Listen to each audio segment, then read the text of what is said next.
Selamat pagi kepada murid-murid. Saya Cikgu Emmanuel. Hari ini, saya akan memperkenalkan salah satu masalah kesihatan yang semakin meningkat di seluruh dunia, termasuk di Malaysia, iaitu isu obesiti. Dalam pembentangan ini, saya akan memperkenalkan pengenalan kepada isu obesiti di Malaysia. Seterusnya ialah data obesiti di Malaysia, faktor-faktor obesiti semakin meningkat di Malaysia, kesan-kesan masalah obesiti, dan langkah-langkah mencegah masalah obesiti. Antaranya, apakah itu obesiti? Dan obesiti kenapa semakin meningkat dalam negara kita? Obesiti merupakan satu keadaan di mana terdapat lebihan lemak dalam badan yang boleh menjejaskan kesihatan seseorang. Ia berlaku apabila pengambilan kalori melebihi perbelanjaan tenaga dalam jangka masa yang panjang, yang boleh menyebabkan berat badan meningkat secara berlebihan.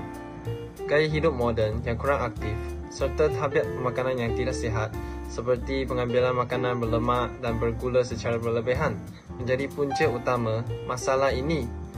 Obesiti bukan sahaja menjejaskan penampilan fizikal, tetapi juga meningkatkan risiko penyakit kronik seperti diabetes, darah tinggi dan sakit jantung.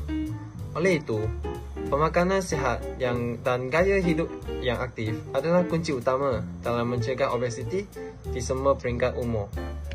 Kedua-dua gambar dalam slide tersebut, iaitu individu itu biasanya dianggap sebagai obesiti apabila indeks jisim badannya, iaitu BMI, ukuran yang diperoleh daripada membahagikan berat badannya dalam kilogram dengan ketinggian seseorang dalam meter yang dikalikan dengan kuasa 2. Indeks BMI antara 20 hingga 25 dianggap normal. Individu yang mempunyai BMI lebih daripada 25 dikatakan memiliki berat terlebih. Dengan 30 dan ke atas, mereka ini dianggap obesiti. Dan dengan 35 dan ke atas, mereka ini dianggap obesiti parah. Kemudian, saya akan menjelaskan data obesiti di dalam Malaysia. Berdasarkan data yang ditunjukkan, peningkatan kadar obesiti dan berat badan berlebihan di Malaysia dari 2019 hingga 2023 bagi dewasa dan kanak-kanak. Dalam kalangan dewasa, obesiti lebih tinggi dalam kalangan wanita dan lebih separuh populasi mengalami berat badan berlebihan pada tahun 2023. Bagi kanak-kanak, obesiti meningkat dari 2019 ke 2022 dan kanak-kanak lelaki mencatat kadar lebih tinggi. Pada tahun 2022, kadar obesiti kanak-kanak melebihi 16%. Secara keseluruhan, peningkatan ini berpunca daripada gaya hidup tidak aktif dan pemakanan tidak seimbang.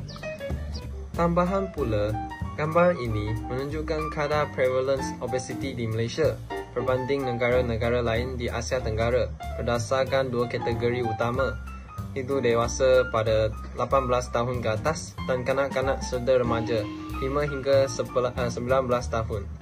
Prevalence obesiti dewasa 18 tahun ke atas, Malaysia mencatatkan kadar obesiti tertinggi dalam kalangan orang dewasa di Asia Tenggara dengan 15.6%, diikuti oleh Brunei 14.1% dan Thailand 10%. Negara-negara lain seperti Indonesia 6.9%, Filipina 6.4% dan Singapura 6.1% mencatat kadar yang lebih rendah.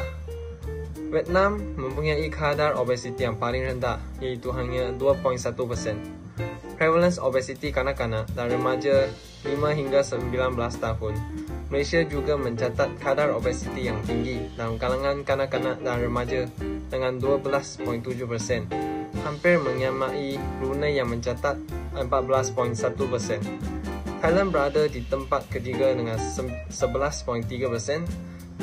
Negara seperti Singapura 6.8%, Indonesia 6.1% dan Laos 4.7% mempunyai kadar obesiti yang lebih rendah, manakala Vietnam mencatat kadar terendah iaitu 2.6%. Data ini menunjukkan bahawa obesiti di Malaysia merupakan isu yang serius yang perlu ditangani melalui pemakanan sihat, gaya hidup aktif dan kesedaran kesihatan sejak usia muda. Selepas kita mengetahui tata data obesiti di Malaysia, marilah kita sama-sama melihat faktor-faktor obesiti semakin meningkat di Malaysia dari pelbagai segi. Yang pertama ialah pemakanan yang tidak seimbang. Faktor yang seterusnya ialah gaya hidup sihat. Dan ketiga ialah masalah keturunan. Sementara itu, cikgu akan memberitahu faktor pertama yang menyebabkan obesiti, iaitu pengambilan pemakanan yang tidak seimbang. Pada zaman sekarang, faktor pemakanan merupakan punca obesiti yang paling utama. Gaya pemakanan yang kurang sihat juga merupakan punca obesiti di kalangan pelajar. Obesiti sering berpunca dari pengambilan kalori yang terlalu banyak daripada sumber karbohidrat dan lemak yang tidak sihat atau berlebihan, iaitu lemak tepung dan lemak trans. Contoh makanan seperti nasi, tepung, roti, biskut, minuman manis dan makanan yang digoreng. Pengambilan makanan yang tinggi lemak, gula dan garam secara berlebihan boleh menyebabkan obesiti serta penyakit kronik seperti diabetes dan hipertensi. Sebaliknya, kekurangan zat penting seperti protein, vitamin dan mineral boleh mengganggu pertumbuhan serta sistem imun badan. Bagi warga pelajar, kantin-kantin yang menjual makanan yang kurang sihat seperti ayam goreng, nugget, sausage, keropok dan minuman air manis turut menyumbang kepada obesiti. Kemunculan pelbagai restoran makanan segera yang menjual makanan berkalori tinggi pada harga yang rendah serta peningkatan saiz hidangan di restoran-restoran tersebut turut menyebabkan peningkatan kadar obesiti dalam kalangan rakyat Malaysia. Selain daripada pemakanan yang kurang sihat, gaya hidup yang tidak sihat juga merupakan punca utama obesiti. Gaya hidup moden yang lebih banyak bergantung kepada teknologi mengurangkan keperluan untuk melakukan aktiviti fizikal. Di Malaysia, pekerjaan yang dahulunya memerlukan tenaga fizikal kini telah digantikan dengan mesin, mengakibatkan pengurangan penggunaan tenaga dalam kehidupan seharian. Selain itu, perubahan global daripada kerja fizikal kepada pekerjaan pejabat menyebabkan ramai pekerja menghabiskan masa yang lama duduk di hadapan komputer tanpa banyak pergerakan. Beban kerja yang semakin meningkat juga menjadi faktor utama yang menyebabkan ramai individu tidak mempunyai masa atau tenaga untuk bersenam selepas bekerja. Ditambah pula dengan tekanan kerja, ramai yang lebih memilih untuk berehat di rumah berbanding melakukan aktiviti fizikal.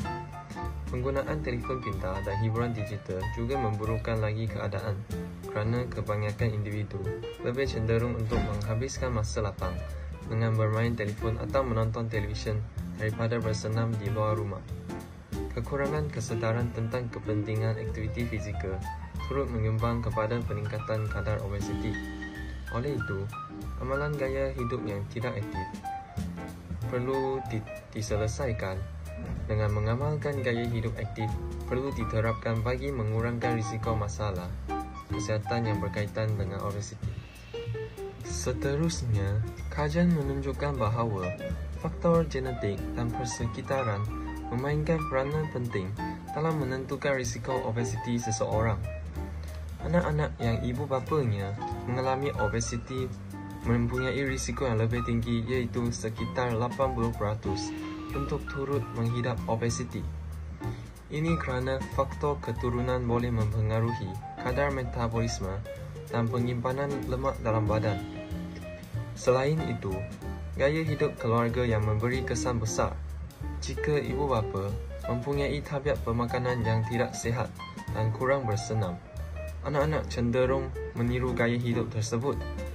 Sebaliknya, jika ibu bapa mengamalkan gaya hidup yang sihat, risiko obesiti dalam kalangan anak-anak berkurang kepada sekitar 10%. Oleh itu, ibu bapa memainkan peranan penting dalam membentuk tabiat pemakanan dan aktiviti fizikal yang sihat untuk anak-anak mereka. Selepas itu, apakah kesan akan berlaku jika menghadapi masalah obesiti? Obesiti akan meningkatkan risiko pelbagai penyakit kronik seperti diabetes, hipertensi dan penyakit jantung. Oleh itu, aktiviti fizikal amat penting untuk mencegah masalah ini. Sasarkan sekurang-kurangnya 60 minit aktiviti fizikal setiap hari seperti berjalan kaki, berbasikal atau bersukan. Melibatkan seluruh keluarga dalam aktiviti ini juga dapat meningkatkan motivasi dan menjadikan gaya hidup sihat lebih menyeronokkan. Di samping itu, obesiti bukan sahaja menjejaskan kesihatan fizikal, tetapi juga memberi kesan negatif kepada kesihatan mental dan sosial. Individu obesiti sering berhadapan dengan ejekan atau diskriminasi yang boleh menyebabkan tekanan emosi dan rasa rendah diri. Perasaan ini boleh mengurangkan keyakinan diri dalam pergaulan serta menjejaskan prestasi akademik atau kerjaya. Sehubungan itu, kita akan mempelajari langkah-langkah mencegah masalah obesiti. Antara langkah ialah mengamalkan amalan pemakanan sihat. Seterusnya ialah meningkatkan aktiviti fizikal dan menunjukkan contoh yang baik. Dan akhirnya merupakan tidur yang mencukupi. Piramid makanan merupakan panduan pemakanan sihat yang membantu individu mengamalkan daya seimbang. Ia membahagikan makanan kepada beberapa kumpulan berdasarkan keperluan nutrien dan jumlah pengambilan yang disarankan. Lapisan paling bawah terdiri daripada sayur-sayuran dan buah-buahan yang kaya dengan serat, vitamin dan mineral yang penting untuk sistem imun dan pencernaan yang sihat. Lapisan kedua merangkumi sumber karbohidrat seperti nasi, roti dan pasta yang memberikan tenaga utama untuk aktiviti harian. Lapisan ketiga pula mengandungi sumber protein seperti ikan, ayam, daging, telur dan kekacang yang diperlukan untuk pertumbuhan otot dan perbaikan sel. Lapisan paling atas terdiri daripada lemak, gula dan garam yang perlu diambil dalam jumlah yang sangat terhad kerana pengambilan berlebihan boleh mengakibatkan masalah kesihatan seperti obesiti, diabetes dan jantung dan penyakit jantung. Jadi, kita perlu mengamalkan pemakanan mengikut piramid makanan kerana penting untuk memastikan tubuh mendapat nutrien yang mencukupi dalam jumlah yang seimbang. Langkah yang seterusnya merupakan menjalani aktiviti fizikal yang mencukupi adalah efisien dalam membantu mencegah obesiti dengan membakar kalori berlebihan dan meningkatkan kadar metabolisme. Setiap individu disarankan untuk melakukan sekurang-kurangnya 60 minit aktiviti fizikal setiap hari seperti berjalan kaki, berbasikal atau bersukan. Aktiviti ini bukan sahaja membantu mengekalkan berat badan yang sihat, tapi juga menguatkan otot dan jantung. Kemudian ialah menunjukkan contoh yang baik dalam pemakanan dan aktiviti fizikal adalah penting dalam mencegah obesiti, terutama dalam kalangan kanak-kanak. Ibu bapa dan orang dewasa perlu mengamalkan gaya hidup sihat seperti bersenam secara konsisten dan memilih makanan berkhasiat. Kanak-kanak cenderung meniru tingkah laku orang dewasa, jadi penting untuk memberi contoh yang positif. Sekian itu sahaja daripada saya. Terima kasih.